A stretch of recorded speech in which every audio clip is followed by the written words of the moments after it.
क्या Delhi high court से भी एसडीएम ज्योति मौर्य को लगेगी फटकार? क्या बाल संरक्षण एवं बाल अधिकार आयोग भी इस मामले में लेगा एक्शन? क्या 28 अगस्त को जांच कमेटी के समक्ष पेश होने के बाद तुरंत मनीष दुबे और एसडीएम ज्योति मौर्य के खिलाफ होगा एक्शन? दोस्तों नमस्कार, प्रणाम। मैं आपका दोस्त देवेंद्र पटेल अपना इंडिया से। दोस्तों आज के एपिसोड में मैं आपका हार्दिक अभिनंदन और स्वागत करता हूं।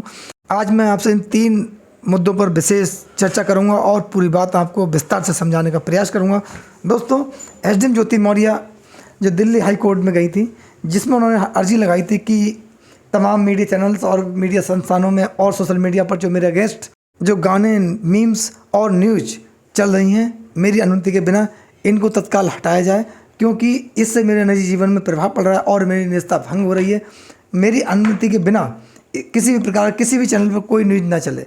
उन्होंने ये न्यायालय के समक्ष अपनी बात रखी है, लेकिन सोचने की बात यह है, एसडीएम ज्योति मौर्य न्यायालय के समक्ष गई तो, लेकिन किन मांगों को लेकर गई? न्यायालय से उन्होंने किस न्याय की उम्मीद की जो स्वतंत्र भारत और लोकतांत्रिक देश में पूर्ण होना मुश्किल है, और इस पर रोक लगाया जाना पॉसिबल नहीं है। क्यों? कि देश में अभिव्यक्ति की आज़ादी है, लेकिन अभिव्यक्ति की आज़ादी वहीं तक है जहाँ पर देश विरोधी ना हो या किसी व्यक्ति का निजी हनन ना हो।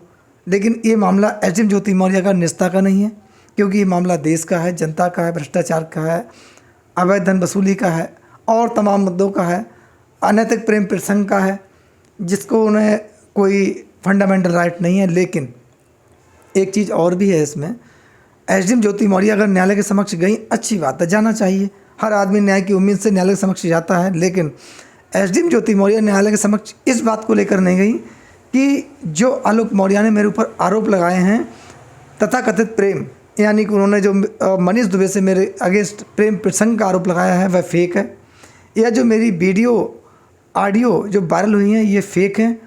इसमें आलोक मौर्य के खिलाफ कार्रवाई की जाए, और फेक वीडियो को लोगों ने चलाया और दिखाया, ये गलत है। इनका मैं विरोध करती हूँ, इनकी जांच कराई जाए। इस मामले को लेकर नहीं गई। आलोक मौर्य ने जो करप्शन का इनके ऊपर आरोप लगाया है कि मेरे ऊपर आलोक मौर्य ने अवैध धन वसूली और करप्शन का आरोप लगाया है, इसके अगेंस्ट न्यायालय में क्यों नहीं गई? या फिर पद का दुरुपयोग करने का आरोप जो आलोक मौर्य ने मेरे ऊपर लगाया है वह गलत है, इसका मैं विरोध करती हूँ। इसमें जांच कराई जाए। इन सब मुद्दों को लेकर न्यायालय के समक्ष नहीं गई, यानी कि न्यायालय के समक्ष न्याय की उम्मीद से नहीं गई, बल्कि देश की मीडिया को धमकाना या अभिव्यक्ति की आज़ादी को रोकने का प्रयास या जो उन्होंने कृत किया है उसको छिपाने का प्रयास, इसको लेकर न्यायालय गई हैं। तब ये ऐसी स्थिति में न्यायालय एसडीएम ज्योति मौर्य को क्या न्याय देगा? क्योंकि न्यायालय संविधान से चलने वाली प्रक्रिया है, न्यायालय न्याय व्यवस्था है हमारे देश की, न्यायालय पर सबको भरोसा है। न्यायालय के जो निर्णय होते हैं वो सभी को मान्य होते हैं, क्योंकि वो न्याय हित के लिए न्याय होता है, जनता के लिए न्याय होता है, जनता के भले के लिए न्याय होता है, व्यवस्था बनाए रखने के लिए न्याय होता है। लेकिन एसडीएम ज्योति मौर्य एक प्रकार से देखा जाए तब अंकुश लगाने के लिए देश की व्यवस्था पर, यानी कि मीडिया संस्थानों पर, विभिन्न सोशल मीडिया के प्लेटफॉर्म पर अंकुश लगाने की दृष्टि से न्यायालय के समक्ष गई हैं, जो कहीं से कहीं तक पॉसिबल होता दिखाई नहीं दे रहा है, क्योंकि ये होना मुश्किल है। ऐसा न्यायालय कोई आदेश नहीं देगा, बल्कि एसडीएम ज्योति मौर्य से ये पूछ सकता है कि आप पर जो आपके पति आलोक मौर्य ने जो आरोप लगाए हैं उनमें आप क्या कहना चाहोगी? क्या इन आरोपों का आप खंडन करती हैं? इसका शपथ पत्र दीजिए या न्यायालय में समक्ष अपनी बात रखिए। इस पर भी न्यायालय पूछ सकता है उनसे, क्योंकि एसडीएम ज्योति मौर्य ने आज तक किसी भी प्लेटफॉर्म पर उनके अगेंस्ट जो आरोप लगे हैं उनको फेक नहीं कहा है, उनको निर्धार नहीं करा है। उनके अगेंस्ट जो डायरी आलोक मौर्य ने 33 करोड़ की डायरी 32 पेज वाली जो मीडिया पर दी, मीडिया संस्थानों को दी, और अपने शिकायती प्रार्थना पत्र में जो डायरी सौंपी उसके पेज फोटोकॉपी दी, उस पर उन्होंने केवल इतना कहा हैंड राइटिंग मेरा नहीं है, लेकिन उन्होंने ये नहीं कहा कि हैंड राइटिंग की जांच करा ली जाए।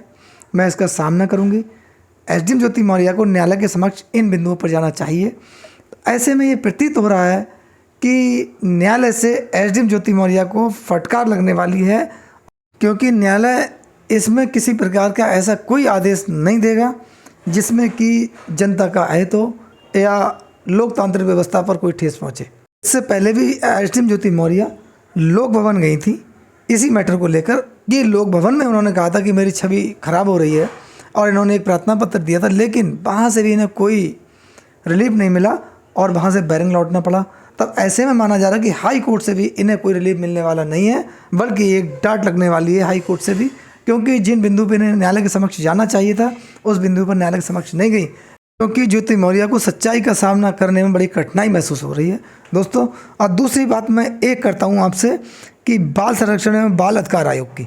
दोस्तों, एसडीएम ज्योति मौर्य 2 बच्चों की माँ हैं, उनकी 2 बेटियां हैं।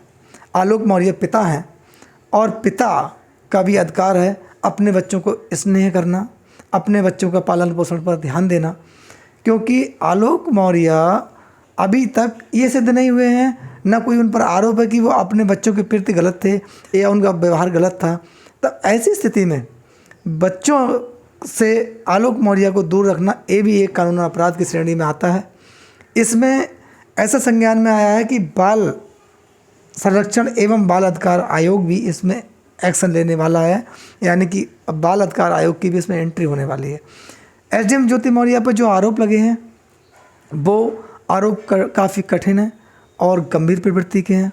ऐसे में ये भी माना जा रहा है क्या बच्चों को दबाव के तहत आलोक मौर्य से दूर रखा जा रहा है या आलोक मौर्य से बच्चों को मिलने नहीं दिया जा रहा है? क्या बच्चा अपने पिता से मिलना चाहते हैं या उनके साथ रहना चाहते हैं? कहीं बच्चों की इच्छाओं का और भावनाओं का दमन तो नहीं किया जा रहा है? ऐसा प्रश्न उठने की स्थिति में बाल संरक्षण आयोग एवं बाल अधिकार आयोग इसमें जो है संज्ञान लेगा, ऐसा माना जा रहा है। तो तीसरी बात ये है जांच कमेटी की। 28 अगस्त को एसडीएम ज्योति मौर्य और आलोक मौर्य का जांच कमेटी के समक्ष पेश होना सुनिश्चित है और ये जांच कमेटी के समक्ष पेश होंगे। इसमें आलोक मौर्य जांच कमेटी के समक्ष एविडेंस भी देंगे और अपने बचाव में ज्योति मौर्य भी जांच कमेटी के समक्ष एविडेंस देगी। उसके बाद जांच कमेटी इसको 30 तारीख तक अपनी रिपोर्ट बनाकर प्रयागराज कमिश्नर के पास देगी और प्रयागराज कमिश्नर साहब इस जांच रिपोर्ट को नियुक्ति विभाग के पास भेजेंगे। नियुक्ति विभाग सीधे शासन के पास भेजेगा और इसके बाद इसमें एक्शन होगा।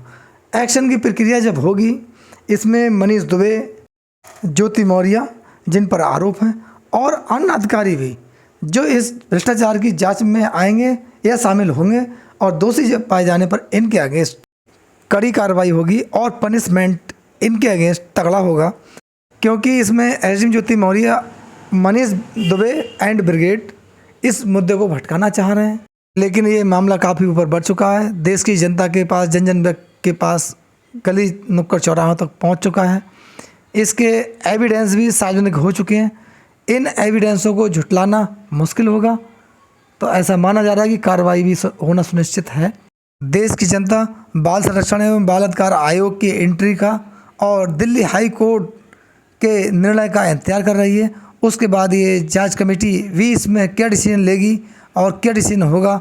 इस त्वरित न्याय प्रक्रिया में देश का प्रत्येक वर्ग का जागरूक नागरिक न्याय की उम्मीद लगाए बैठा है और न्याय मिलना भी चाहिए। दोस्तों आपके इस अपार प्यार और सहयोग के लिए मैं आपका तहे दिल से शुक्रिया और धन्यवाद देता हूं। YouTube के माध्यम से मैं आपका बहुत बहुत आभार व्यक्त करता हूं।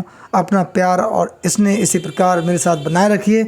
मैं नेक्स्ट वीडियो में नए अपडेट के साथ आपसे पुनः मिलूँगा और पुनः वार्ता में आपके समक्ष प्रस्तुत होऊंगा। तब तक के लिए नमस्कार, धन्यवाद, जय हिंद, जय भारत।